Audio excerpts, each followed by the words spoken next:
ఎంతో ఆదర్శం. బ్రాహ్మణుడు అయి ఉండి నీ మత దిద్దుబాటు కోసం, నీ మత సంస్కరణ కోసం నువ్వు ప్రయత్నిస్తుంటే నాకు రెవరెండ్ డాక్టర్ మార్టిన్ లూథర్ గారు గుర్తొస్తున్నారు. ఒక గొప్ప మానవీయ హృదయం నీది. ఈ గొప్పతనం నాది మాత్రమే కాదు, మీలాంటి వాళ్ళందరూ మంచి జీవితాలను మంచి దేశాలని వదిలిపెట్టి ఇక్కడికి వచ్చి పేదరికాన్ని అనుభవిస్తున్నారు. ఇదంతా ఈ మతం మంచిగా. మీ మత మార్పు కొరకు వచ్చిన వారు కూడా దీంట్లో భాగ్యస్తులే. మీ వల్లనే నాకు నా దేశాన్ని దిద్దుబాటు చేసుకోవాలనిపించింది. నిజం చెప్పాలంటే భారతీయులందరూ క్రైస్తవులు అయిపోతారేమన్న భయంకి పోవడానికి నా కారణం ఏదైనా ప్రయత్నం గొప్పది. నా గురించి అంటావా? నా ప్రయత్నం ఏంటంటే భారతదేశంలో ఉన్న ప్రతి ఒక్కరు కూడా వారి విద్యావంతులు కావాలి, వైద్యం వారికి అందించబడాలి.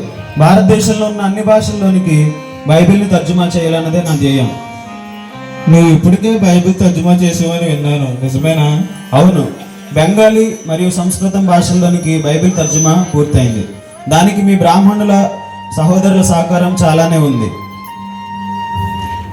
సరే రాజా, నాకు ప్రింటింగ్ పని ఇంకా చాలానే ఉంది, మనం తర్వాత మాట్లాడుకుందాం. ఇక సెలవు. సరే మిత్రమా.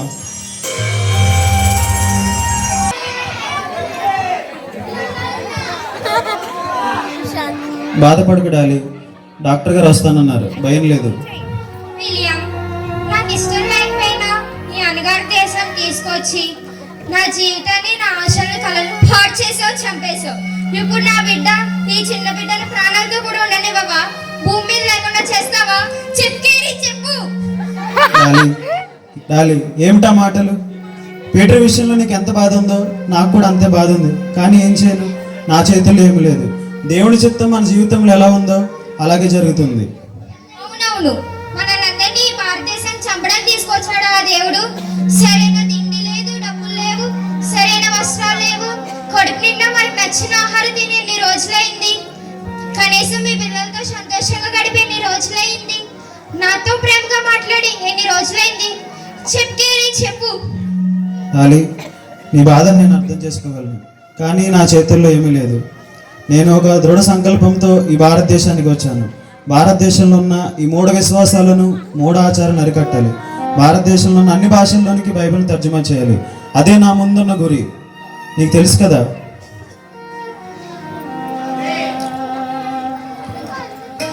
అదిగో డాక్టర్ వస్తున్నారు.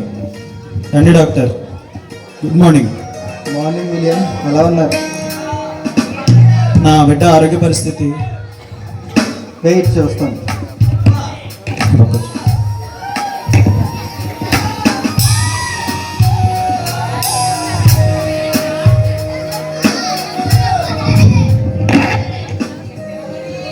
విలియం, ఈ విషయం నీకు ఎలా చెప్పాలో నాకు అర్థం కావట్లేదు. పర్వాలేదు, చెప్పండి డాక్టర్. నీ కొడుకు పీటర్ విషజ్వరంతో ఆరోగ్యం క్షీణించింది. ఇంకా కొన్ని గంటలు మాత్రమే. డాక్టర్ ఏమంటున్నారు? మన చేయి దాటిపోయింది ఇది విలియం. అయ్యో ప్రభువా. పీటర్ చనిపోతాడు.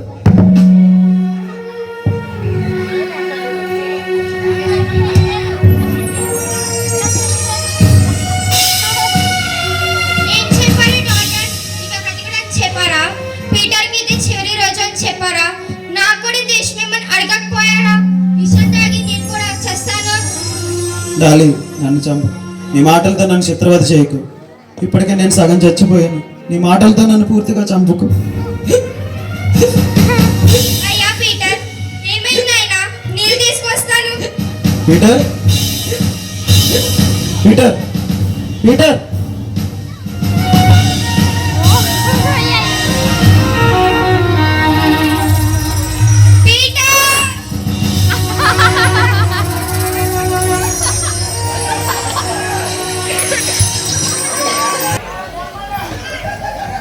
ఫెలిక్స్, పీటర్ చనిపోయినప్పటి నుంచి అమ్మ ఆరోగ్య పరిస్థితి ఏం బాగలేదు. తన మానసిక పరిస్థితి మన చేయి దాటిపోయేలాగా ఉంది. ఫెలిక్స్, తండ్రి గారు, మనం ఇంకేమైనా వైద్య పరీక్షలు చేద్దామా? మెరుగైన వైద్యం అందించే అవకాశం లేదా? ఈ భారతదేశంలో అంత మెరుగైన వైద్యం లేదు ఫెలిక్స్. అయితే అమ్మను మన దేశం బ్రిటిష్ దేశం తీసుకుని వెళ్దాం. అది అంత సులభం కాదు ఫెలిక్స్. అంటే మీకు అమ్మ ప్రాణం కంటే మీ మిషనే ముఖ్యమా? అయ్యో ఫెలిక్స్, నీకు ఎలా చెప్తే అర్థమవుతుంది? ఒక్కసారి నేను వెనక్కి వెళితే అది మీ అమ్మ ప్రాణం కావచ్చు, ఇంకేమేదైనా పరిస్థితి కావచ్చు. ఒక్కసారి మాత్రం నేను వెనక్కి వెళితే మిషన్ను మధ్యలోనే వదిలేసి వెళ్ళిపోయిన అసమర్థుడిగా మిగిలిపోతాను. నువ్వు కూడా పెద్దవాడు అవుతున్నావు కదా, నా తర్వాత ఈ మిషన్ బాధ్యతను, ఈ సేవను చేసుకోవాల్సింది నువ్వే ఫెలిక్స్. వద్దు, మీ మిషన్ వద్దు, నాకు అమ్మ కావాలి, అమ్మ కావాలి, మా అమ్మే కావాలి. తండ్రి గారు, మీరు దేవుడిని అడగండి. ఫెలిక్స్,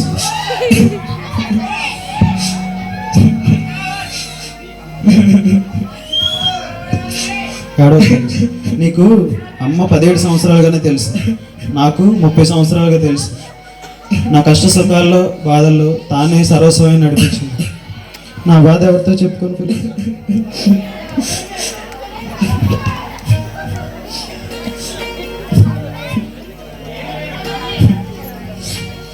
విలియం ఎలా ఉన్నారు? పర్వాలేదు డాక్టర్. డాలీ పరిస్థితి ఎలా ఉంది?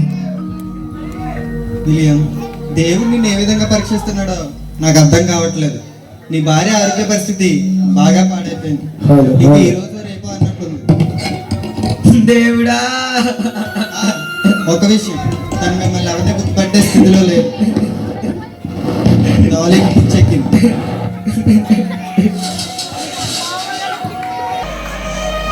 డాలీ, నేను నీకు ఏరియాను, ఇటు చూడు. నువ్వు దొంగవి, నేను ఇవ్వను. డాలీ, డాలీ, డాలీ,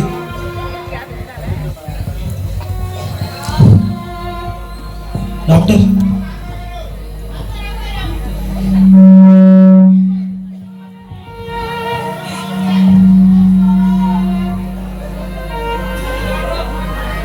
డాక్టర్ ఏమైంది? William, she's no more. Dolly చనిపోయింది. డాక్టర్ గారు ఏమైంది? డాక్టర్ గారు ఏమైంది? డాక్టర్ గారు ఏమైంది? డాలీ చనిపోయింది. అయ్యో, ఇది సందర్భమా నాకు తెలియదు. నాకు ఎలా చెప్పాలో అర్థం కావడం లేదు. ఏంటో చెప్పు కృష్ణ. విలియం గారి ప్రింటింగ్ ప్రెస్, దానిలో ఉన్న వేల బైబిల్స్ కాలిపొడిదైపోయాయి. ఫ్రెండ్స్, నిప్పు అంటుకుని మంటలు చెలరేగుతూ చూస్తూ ఉండగానే మొత్తం జరిగిపోయింది.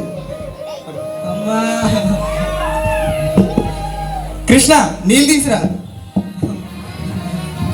డాడీ, నీ గ్లాస్ డాడీ, డాడీ, డాడీ, అమ్మా, డాడీ, దేవుడా, దేవుడా, విలియం, విలియం, లే. దేవుడా, దేవుడా. అయ్యో, ఇంతటి బాధ ఏ మానవునికి రాకూడదు. ఇన్నాళ్ళ నీ కష్టం, నీ పిల్లలు, నీ భార్య చివరికి ఇలా నీ సంవత్సరాల కష్టం, నీ కళ, నీ జీవితం ఇలా అవుతుందని నేను అనుకోలేదు.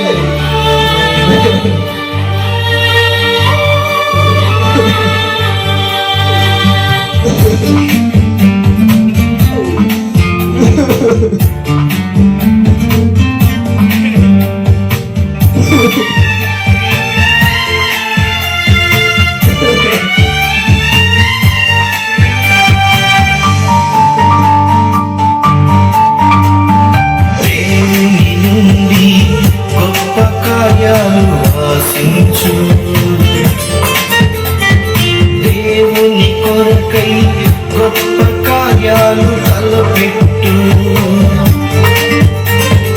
దేవుని నుండి గొప్ప కార్యాలు ఆశించు. దేవుని కొరకై గొప్ప కార్యాలు తలపెట్టు. దేవుని కొరకై గొప్ప కార్యాలు తలపెట్టు అని పలికిన మిషనరీ విలియం కేరీ జీవిత చరిత్ర ఇది. అని పలికిన మిషనరీ విలియం కేరీ జీవిత చరిత్ర ఇది. దేవుని నుండి గొప్ప కార్యాలు ఆశించు. దేవుని